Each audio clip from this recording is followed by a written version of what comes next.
the US မှာကျွန်တော်ကြောင်းပြီးမနဲ့ပထမဦးဆုံး professional job လုပ်တော့အချိန်မှာပေါ့ကျွန်တော်ရဲ့ mentor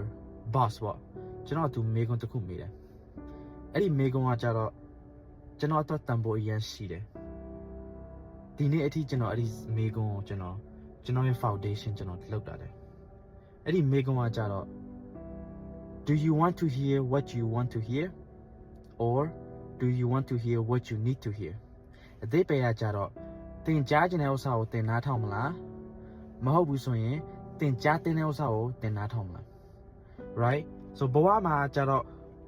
ကိုကြားခြင်းတဲ့ဥစ္စာကိုပြောမဲ့လူတွေကကြတော့အများကြီးပဲ